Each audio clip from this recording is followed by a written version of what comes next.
رسالت کے پہرےدار رہیں گے، ناموس رسالت کے پہرےدار رہیں گے، سرکار کے نوکر وفادار رہیں گے، سرکار کے نوکر وفادار رہیں گے۔ خاموش نہیں رہنا، حق بات کہتے رہنا، خاموش نہیں رہنا، حق بات کہتے رہنا، خاموش نہیں رہنا، حق بات کرتے رہنا، ذلت سے نہیں جینا، عزت سے مریں گے، عزت سے مریں گے، عزت سے مریں گے، عزت سے مریں گے، عزت سے مریں گے۔ جس کا بڑا ہے کلمہ اس کی وفا کی خاطر، جس کا بڑا ہے کلمہ اس کی وفا کی خاطر، جس کا بڑا ہے کلمہ اس کی وفا کی خاطر، لبیک کی صدائیں، لبیک کی صدائیں، لبیک کی صدائیں، لبیک کی صدائیں، جذبے سے لگائیں گے، جذبے سے لگائیں گے،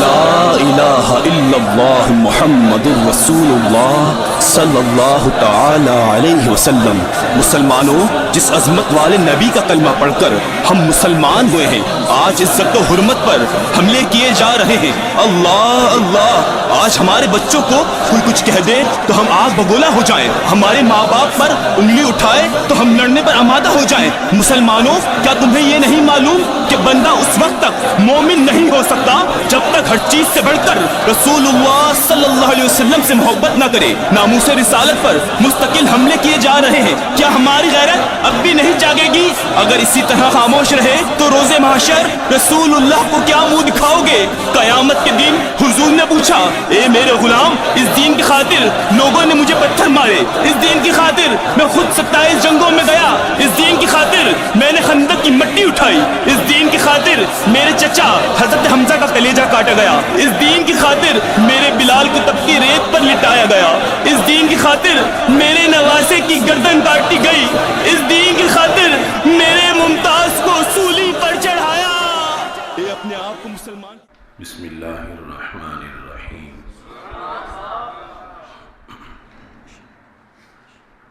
رب اشرح لی صدری ویسر لی امری واحلل عقدۃ من لسانی یفقہوا قولی۔ رضیت باللہ ربا وبالاسلام دینا وبمحمد صلی اللہ علیہ وسلم نبیا ورسولا۔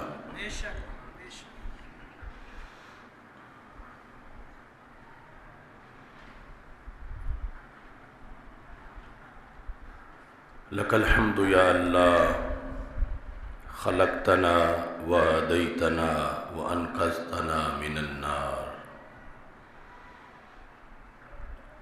الصلاۃ والسلام علیک یا رسول اللہ، لقد بلغت الرسالہ وأدیت الامانہ ونصحت الامہ ومحوت الظلم وارشدتنا الى السنة والجماعة وبك توجهنا إلى ربنا في هذه الساعة صلی اللہ علیہ وعلى آلك وأصحابك أجمعين۔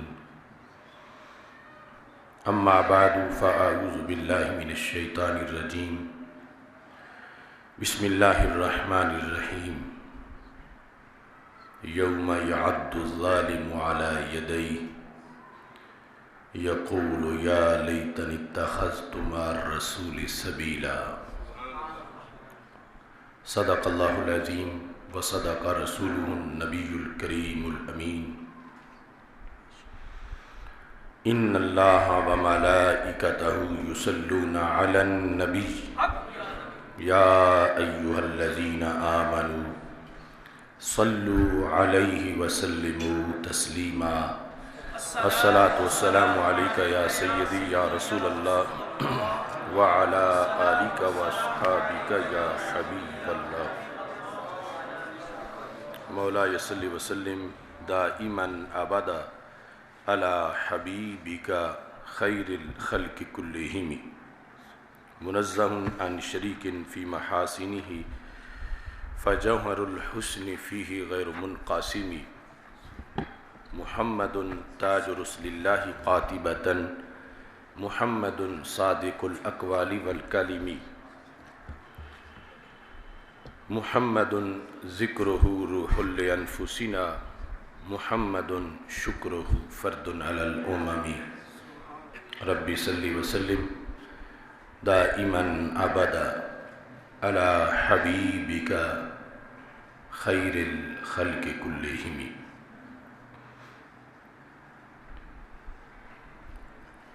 اللہ تبارک و تعالی جل جلالہ وعم نوالہ واتم برہانہ وعظم شانہ وجل ذکرہ وعز اسمہ کی حمد و ثنا اور حضور سرور کائنات مفخر موجودات زینت بزم کائنات دستگیر جہاں غم گسار زمان سید سربراں حامی بے کساں قائد المرسلین خاتم النبیین احمد مجتبی جناب محمد مصطفیٰ صلی اللہ علیہ وآلہ واصحابہ وبارک وسلم کے دربار گہر بار میں ہدیہ درود و سلام عرض کرنے کے بعد آج کے تاریخی دن میں مرکز صراط مستقیم مرکز اہل سنت گوجرانوالا جامع مسجد رضا مجتبیٰ میں ہماری گفتگو کا موضوع ہے ظلم کا انجام۔ جب ہم نے یہ موضوع ڈیسائیڈ کیا تھا اس وقت ابھی عملاً انجام سامنے نہیں آیا تھا، اور آج جب ہم بیان کرنے لگے ہیں تو ظلم کا انجام سب کو نظر آ رہا ہے۔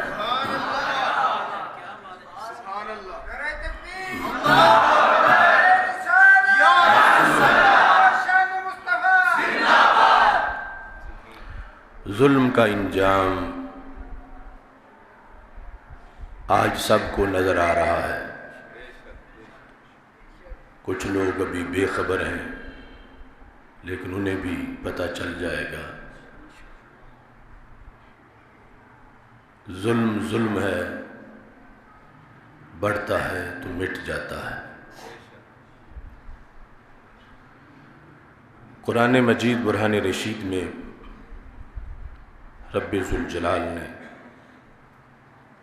بار بار ظلم کی مذمت کی ہے۔ ظلم کا معنی ہے وضع الشیء فی غیر محلہ، جو کسی شے کا مقام و مرتبہ ہو اسے وہ مقام و مرتبہ نہ دینا یہ ظلم ہے، اور اسے وہ مقام و مرتبہ دینا یہ عدل ہے۔ اس بنیاد پر ظلم کے ہزاروں افراد ہیں، ہزاروں قسمیں ہیں، اور ہر قسم ہی بڑی خطرناک ہے۔ اور کہا گیا الظلم ظلمات یوم القیامہ، ظلم ظالم کے لیے قیامت کے دن اندھیرے ہی اندھیرے پیدا کر دیتا ہے۔ قرآن مجید برہان رشید میں رب ذوالجلال نے ظالموں کے برے انجام کا بار بار ذکر کیا۔ تاکہ جب کسی کو اقتدار ملے، کسی کو کسی پر کنٹرول ملے، کوئی کسی پر قوت کا مالک بن جائے تو وہ اپنی حدود میں رہے، حد سے تجاوز نہ کرے، چونکہ اللہ کی لاٹھی بے آواز ہے اور اللہ ظلم کو پسند نہیں کرتا۔ قرآن مجید برہان رشید میں خالق کائنات جل جلالہ نے جب قارون، فرعون اور حامان کا ذکر کیا تو اس کے بعد فرمایا فَكُلًّا أَخَذْنَا بِذَنبِهِ، ان میں سے ہر ایک کو ہی ہم نے گرفت میں لیا، ہر ایک کو ہم نے پکڑا اس کے جرم کی وجہ سے۔ اور اللہ کی پکڑ تو پھر اللہ کی پکڑ ہے، إِنَّ بَطْشَ رَبِّكَ لَشَدِيدٌ، بہت سخت پکڑ ہے رب ذوالجلال کی۔ اللہ فرماتا ہے فَمِنْهُمْ مَنْ أَرْسَلْنَا عَلَيْهِ حَاسِبًا وَمِنْهُمْ مَنْ أَخَذَتْهُ الصَّيْحَةُ وَمِنْهُمْ مَنْ خَسَفْنَا بِالْأَرْضِ، کچھ وہ ہیں جن کو ہم نے یوں پکڑا، ان پر سخت عذاب آیا سنگ باری کی شکل میں، کچھ وہ ہیں جن پر ایسی گھبراہٹ والی آواز آئی کہ سنتے ہی بے ہوش ہو گئے اور مر گئے، کچھ وہ ہیں ہم نے جنہیں زمین میں دھنسا دیا، وَمِنْهُمْ مَنْ أَغْرَقْنَا، کچھ وہ ہیں جنہیں ہم نے پانی میں ڈبو دیا۔ یعنی ظلم کر کے پھر ظالم کہاں جائے گا؟ اللہ کی سلطنت سے باہر تو جا نہیں سکتا۔ اللہ تعالیٰ نے پہلی قوموں کے مختلف ظالموں کا انجام بیان کیا کہ ان شکلوں کے اندر ہم نے ان ظالموں کے ظلم پر ان کو سزا دی۔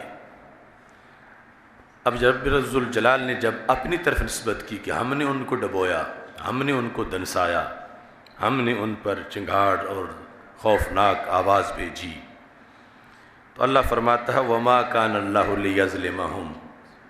وَلَكِنْ كَانُوا أَنفُسَهُمْ يَظْلِمُونَ، اللہ تو ان پہ ظلم کرنے والا نہیں تھا، وہ خود ہی اپنی جانوں پہ ظلم کرنے والے تھے، کہ جب انہیں وقت ملا تو پھر بھول گئے رب ذوالجلال کو، اور انہوں نے پھر ظالمانہ کارروائیاں شروع کر دیں۔ ظلم کے وقت اصحاب اقتدار سوچتے نہیں کہ کتنے ہزاروں لاکھوں شیشے ان کی ضرب سے ٹوٹ رہے ہیں، کتنے دل ان کی وجہ سے زخمی ہیں، کتنی آنکھوں سے ان کی وجہ سے آنسو جاری ہیں، کتنے گھروں میں ان کی وجہ سے صف ماتم ہے،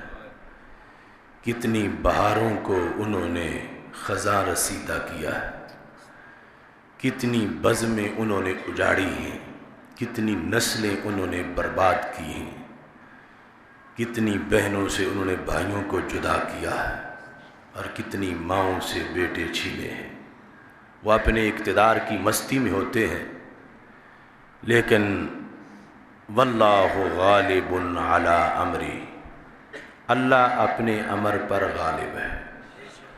رب ذوالجلال کے سامنے کسی کا کوئی بس نہیں چلتا، اور وہ جو اس کی طرف سے فوراً گرفت نہ ہو تو کوئی یہ نہ سمجھے کہ میں نے ظلم نہیں کیا تھا، کیا ہوتا تو مجھے فوراً پکڑا جاتا، اور اگر اس کی طرف سے فوراً گرفت نہ ہو تو کوئی یہ نہ سمجھے کہ اگر اس کو قدرت ہوتی تو مجھے فوراً پکڑ لیتا، تو میں طاقتور ہوں، مجھے پکڑا نہیں گیا۔ خالق کائنات جل جلالہ فرماتا ہے وَلَا تَحْسَبَنَّ اللَّهَ غَافِلًا عَمَّا يَعْمَلُ الظَّالِمُونَ، ہرگز ظالموں کی کارروائیوں سے اللہ کو بے خبر نہ سمجھو، اسے پتہ ہے اڈیالہ جیل کی آخری رات کا ممتاز حسین قادری کا۔ وَلَا تَحْسَبَنَّ اللَّهَ غَافِلًا، قیامت تک کے لوگوں کو قرآن خطاب کر رہا ہے، مخاطب ہرگز تم اللہ کو غافل نہ سمجھو، اس پر کبھی غفلت نہیں آتی، اسے پتہ ہے کیا کچھ ہو رہا ہے۔ کس سے غافل؟ عما یعمل الظالمون، جو کچھ ظالم کر رہے وہ دیکھ رہا ہے، اس کی لاٹھی بے آواز ہے۔ اگر فوراً گرفت نہیں ہوئی تو یہ نہ سمجھو کہ اسے پتہ نہیں یا وہ غافل ہے، معاذ اللہ، ہرگز اس کو غافل مت جانو ظالموں کے ظلم سے۔ انما یؤخرہم لیوم تشخص فیہ الابصار، وہ جان بوجھ کے ڈھیل دیتا ہے، وہ غافل نہیں ہے، اس کی قدرت کاملہ ہے کہ جس دن ان کمینوں نے غازی ممتاز حسین قادری رحمۃ اللہ علیہ کو شہید کیا، اسی وقت ان کو خنزیر بنا دیتا، ان کو بندر بنا دیتا، ان کو زمین میں دھنسا دیتا۔ وہ غافل نہیں، لیکن ڈھیل میں بھی اس کی حکمتیں ہیں، اور اللہ کی ڈھیل پر کوئی تکبر نہ کرے۔ خالق کائنات جل جلالہ نے قرآن مجید برہان رشید میں یہ واضح طور پر فرمایا ہے وَوَقَعَ الْقَوْلُ عَلَيْهِمْ بِمَا ظَلَمُوا۔ اگر کسی کو عربی ترجمہ خود آتا ہو تو اسے آج کے فیصلے کے لفظ یہاں آیت سے نظر آ جائیں، جو ملک کے سابق وزیر اعظم نواز شریف کے بارے میں آج بولے گئے۔ وَوَقَعَ الْقَوْلُ عَلَيْهِمْ بِمَا ظَلَمُوا فَهُمْ لَا يَنْطِقُونَ، ان پر جو فیصلے کی ضرب لگی ہے ویسے نہیں، بما ظلموا، اس ظلم کی وجہ سے جو کائنات میں 14 صدیوں میں صرف انہی کمینوں نے کیا تھا۔ پوری 14 صدیوں میں کسی بھی مسلم حکمران کی حکومت کے دوران اس الزام میں جو غازی ممتاز حسین قادری شہید پر لگایا گیا، اس عمل کی وجہ سے کہ گستاخ کو واصل جہنم کرے کوئی اور پھر اس کو مسلمان حکومت پھانسی پہ چڑھا دے، اس کی مثال 14 صدیوں میں نہیں ملتی۔ اتنا بھیانک جرم کیا اس حکومت نے، اور ہم نے اس پر خاموشی نہیں کی، یعنی اس سے پہلے ان کو سمجھایا کہ یہ تم وہ کرنے لگے ہو جو کسی نے نہیں کیا، تو پھر گرفت بھی بڑی رب ذوالجلال کی طرف سے سخت ہوگی۔ 14 صدیوں میں گئے سے گئے، گزرے سے گزرے حکمران نے بھی یہ سیاہی اپنے ماتھے پہ نہیں ملی جو اس حکومت نے اپنے ماتھے پہ غازی ممتاز حسین قادری شہید رحمۃ اللہ علیہ کو شہید کر کے، کیونکہ ناموس رسالت کا جس نے کام کیا ہو اس کو تاریخ میں پہلی مرتبہ نصارہ کی حکومت ہو یا ہندوؤں کی ہو، سکھوں کی ہو، وہ ایک علیحدہ معاملہ ہے، مسلمانوں کی حکومت ہو اور گستاخ رسول کو واصل جہنم کرنے والے شخص کو پھندے پہ چڑھا دیا جائے، یہ تاریخ میں پہلی بار ہوا، اور یہ جرم انہوں نے کیا۔ تو اللہ تعالیٰ کے فیصلوں میں بڑی حکمت ہے۔ خالق کائنات جل جلالہ فرماتا ہے وَوَقَعَ الْقَوْلُ عَلَيْهِمْ بِمَا ظَلَمُوا فَهُمْ لَا يَنْطِقُونَ، اب بجھ گئے ہیں، بولتے ہی نہیں۔ قول ان پر آیا ہے ان کے ظلم کی وجہ سے۔ اور خالق کائنات جل جلالہ ارشاد فرماتا ہے وَيَوْمَ يَعَدُّ الظَّالِمُ عَلَى يَدَيْهِ، وہ دن جب ظالم اپنے دونوں ہاتھ کاٹ رہا ہوگا، دونوں ہاتھ کاٹے گا افسوس کی وجہ سے۔ کیوں افسوس ہے آج، کیوں افسوس ہے اسے؟ یقولو کہتا ہے، یا لیتنی اتخذت مع الرسول سبیلا، کاش کہ میں رسول سے بے وفائی نہ کرتا۔ حقیقت میں تو یہ آیت قیامت کے دن کے بارے میں کہ ہر ظالم جس نے نبی کا رستہ چھوڑا، جس نے کفر و شرک کیا، جس نے منافقت کی، جس نے دین اسلام قبول نہیں کیا، جو برادری کے کہنے پر یا مفادات کے لیے اسلام سے دور رہا، یا کسی وجہ سے اس نے نبوت سے بے وفائی کی، تو میرے آقا صلی اللہ علیہ وسلم کی ذات اتنی بڑی ذات ہے کہ اللہ فرماتا ہے کہ قیامت کے دن ظالم اپنے دونوں ہاتھ کاٹے گا۔ ساری بات تو ظالم کے انجام کی ہو رہی ہے۔ کیوں کاٹے گا اور کیا کہے گا؟ یا لیتنی، اے کاش، اتخذت مع الرسول سبیلا، میں امریکہ کے ساتھ نہ چلتا، میں نبی کی جماعت میں شریک ہوتا۔ نعرہ تکبیر، نعرہ رسالت، نعرہ رسالت، جرأت و بہادری، جرأت و بہادری، غازی تیرے خون سے، غازی تیرے خون سے۔ اب آیت دیکھو، وَيَوْمَ يَعَدُّ الظَّالِمُ عَلَى يَدَيْهِ، جس دن ظالم اپنے دونوں ہاتھ کاٹ رہا ہوگا۔